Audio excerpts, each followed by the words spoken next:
दोस्तों नमस्कार, जय हिंद। असम राइफल की जय, भारत माता की जय। दोस्तों, इस वीडियो के माध्यम से मेरी आवाज़ हर असम राइफल के उस परिवार तक पहुंचनी चाहिए और तब होगी असम राइफल के लोगों के त्याग, पराक्रम, शौर्य, सेवा, बलिदान के इतिहास की विजय तभी होगी। असम राइफल के लोगों के देश के लिए जो विपरीत और कठिन हालातों में जो अपना खून पसीना एक करके उन्होंने एक असम राइफल के लोगों ने जो त्याग, परिश्रम, शौर्य, सेवा, बलिदान किया है, तभी जब हम एकजुट होंगे तभी असम राइफल के नाम को, जो उसके त्याग, परिश्रम, शौर्य, सेवा, बलिदान के नाम को ऊंचाई में स्थान मिलेगा और असम राइफल के प्रत्येक ट्रेड वर्ग को एवरीवन सपोर्ट, एवरीवन डेवलपमेंट के जो हमारे स्लोगन से उसका जो जायज हक असम राइफल को मिलेगा। असम राइफल तभी जो जम्मू कश्मीर मिलिशिया फौज की तरह, Jammu Kashmir light infantry regiment की तरह असम राइफल भी एक रेजिमेंट बनेगी। असम राइफल के लोगों का होगा सपना पूरा। उससे पहले असम राइफल के सिस्टम में जरूरी सुधार और परिवर्तन लाना होगा।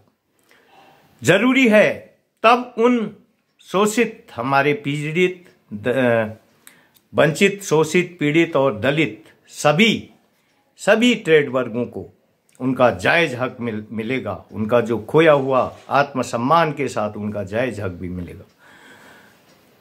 दोस्तों, देश की जो एमओडी ऑपरेशनल कमांड के अंदर सिर्फ एक ही फौज ऐसी है जो है असम राइफल, जो ऐसे सिस्टम में फंसी हुई है, और असम राइफल का जैसा सिस्टम और कहीं भी नहीं है। सभी जहां भी था वहां पर सभी को या तो फौज आर्मी रेजिमेंट बन गई है और या तो वहाँ उनको एमओडी की सुविधा, एमओडी के तर्ज पर उनको पेंशन, वेतन, प्रमोशन, भूतपूर्व सैनिक सुविधा एवं भले पैसा उनको थोड़ा बहुत कम मिल रहा हो, लेकिन सिस्टम वही है जो एमओडी आर्मी रेजिमेंट का है।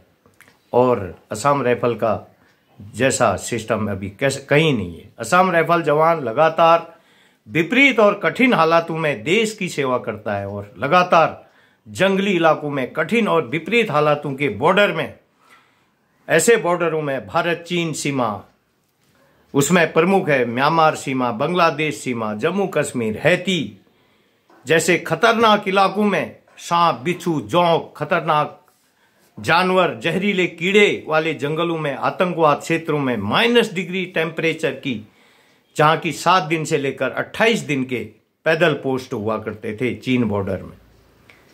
और ऐसे रास्ते हुआ करते थे, एक बार उनका पैर फिसल जाए तो उसकी लाश तक नहीं मिलती थी, और वो लाश चीन से आने वाली जो श्यांग नदी, ब्रह्मपुत्र में बह के चली जाती थी। ऐसे इलाकों में दशकों तक नौकरी करना, हर आदमी को फिट रह पाना संभव नहीं होता, जिस कारण तंग होकर जो असम राइफल का जो निराश, हताश होकर असम राइफल का हमारा 90% से अधिक जवान वॉलंटियर रिटायरमेंट पेंशन लिख करके घर आने को मजबूर हुआ है। एमओडी ऑपरेशन कमांड के अंदर अपने जीवन जवानी के अमूल्य क्षणों तक असम राइफल में अपने दशकों तक जंगलों में ऐसे विपरीत हालातों के बॉर्डर में देश की सेवा करते हुए देश को समर्पित, अपना जीवन समर्पित करने वाले जवान के लिए न भूतपूर्व सैनिक सुविधा है, न उसके लिए भूतपूर्व सैनिक कोटा है, ना ही डीएससी में जाने का मौका है, ना ही उसके लिए उसके परिवार के लोगों के लिए भूतपूर्व सैनिक सुविधा है, ना ही उसको सही बेसिक पेंशन, एक 20-22 साल के हवलदार की पेंशन, एक सिविल चपरासी से भी गई गुजरी है, ना ही उसकी का पेंशन रिवीजन होता है, ना ही, और एमओडी ऑपरेशनल कमांड के होने के बाद भी उसे प्रमोशन पॉलिसी नहीं, उसकी तरफ प्रमोशन पॉलिसी सही नहीं मिलती है, ना उसे एमएसपी मिलती है। आज असम राइफल का हर ट्रेड वर्ग का जवान दुखी है, परेशान है। ये भ्रष्ट तुष्टिकरण क्रूर सिस्टम जिस तरह से लगातार असम राइफल के लोगों की आशा को निराशा में बदलते हुए आया है, तारीख में तारीख, डेट में डेट, असम राइफल के लोगों के वास्तविक हक की आवाज को जो आवाज को सही जगह पर पहुंचने के बावजूद भी क्या सिस्टम में कमी है यह पता नहीं चल रहा है। यदि कोई इसकी आवाज को सही तरीके से ले गए हैं तो फिर आज तक इसका समाधान क्यों नहीं हुआ।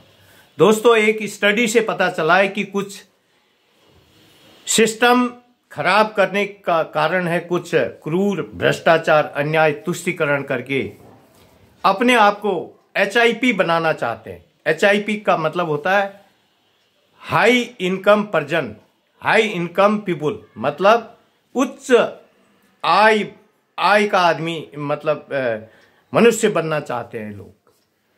HIP का मतलब होता है हाई इनकम पीपुल।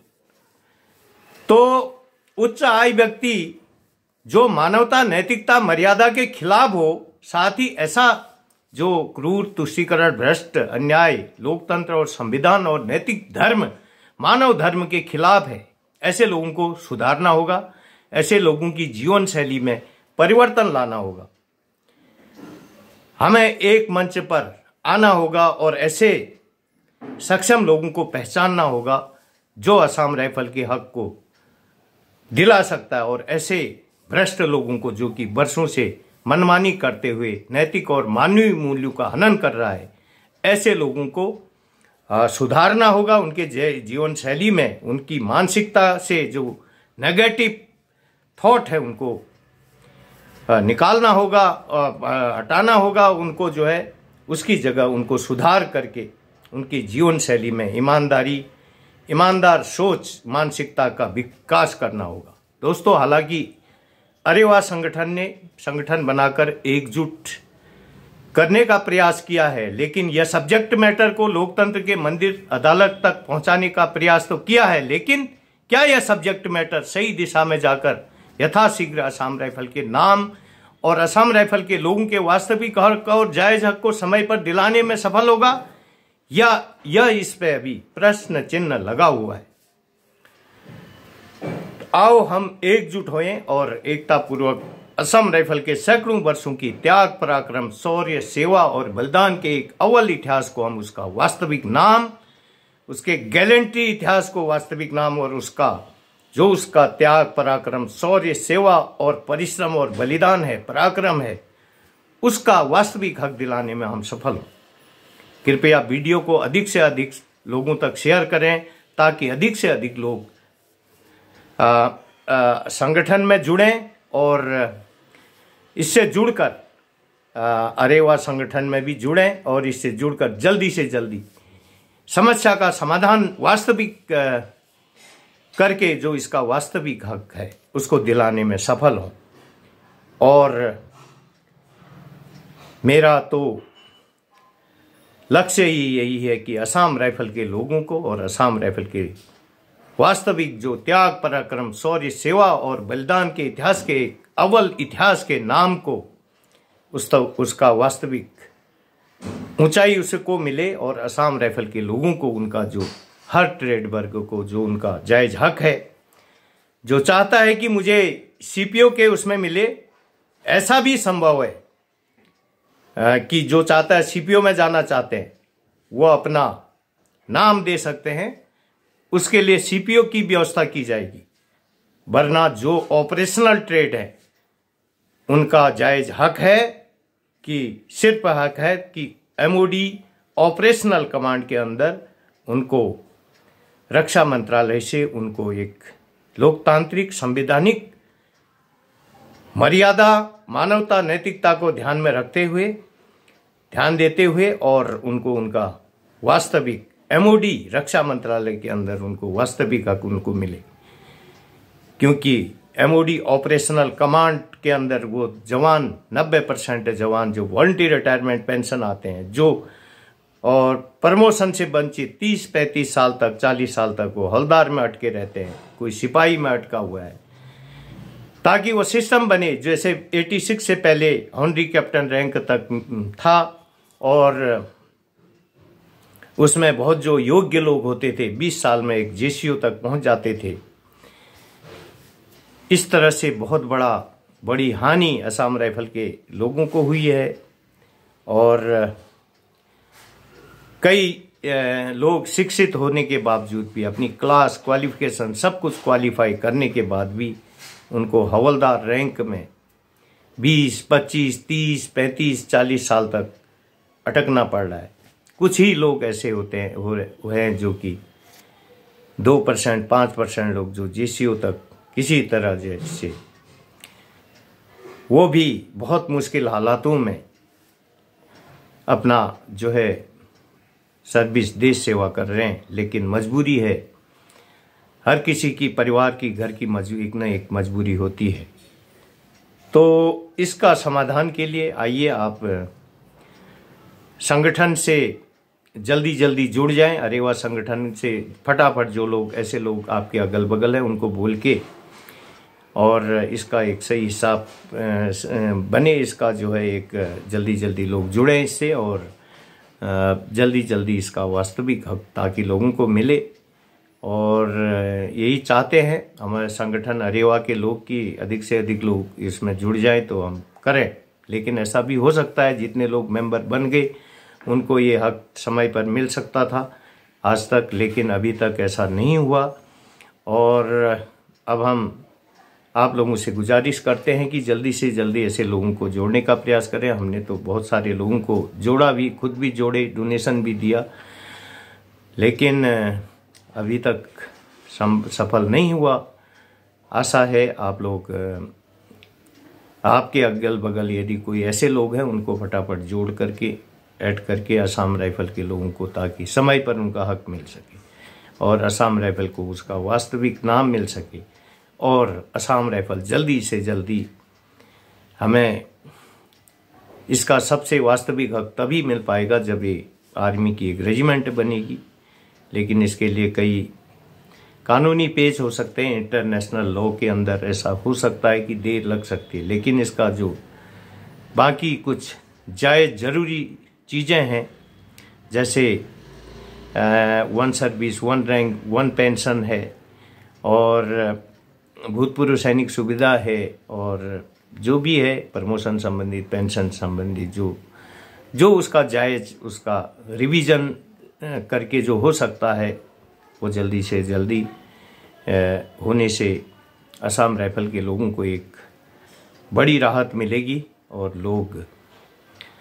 लोगों को थोड़ा ये उनके जो पारिवारिक आर्थिक आधार उनका सुधार आएगा, तो उसका मन भी लगे रहेगा, उसको पश्चाताप नहीं होगा कि मैंने इतने सालों तक देश की इतनी विषम परिस्थितियों में देश की सेवा करी, उसके बावजूद मेरी ये हालत हो रखी है मेरे परिवार की।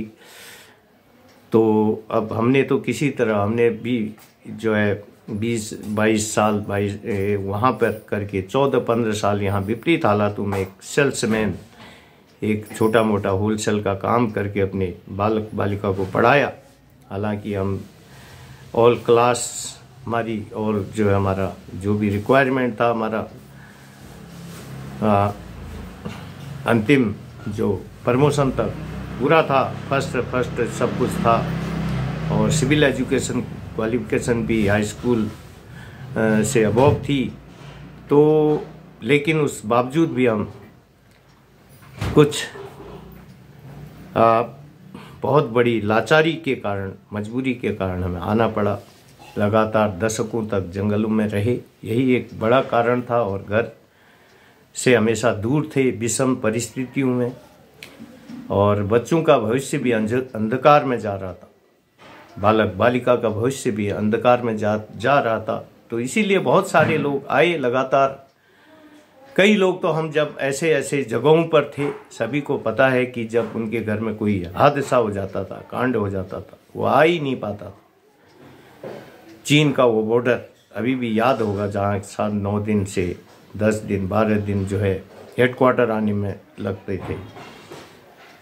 बाकी इंसर्जेंसी इलाकों से तो फिर छुट्टी मिलना कम हो, ऐसे समस्या में आ ही जाते थे। लेकिन वो 3-4 साल भी अगर वहाँ पर रहता है, कई यूनिटें जो है वहाँ पर बहुत बहुत सालों तक रही। लेकिन तो यही है कि असम राइफल के लोगों के वास्तविक हक को जल्दी से हम दिला सकें, यह हमें प्रयास करना होगा। तो आज के लिए इतना ही। मेरा मोबाइल नंबर नोट करें 8218747641। हवलदार कुशाल सिंह, रिटायर्ड। वीडियो को अधिक से अधिक लोगों तक शेयर करें। धन्यवाद। नमस्कार। जय हिंद।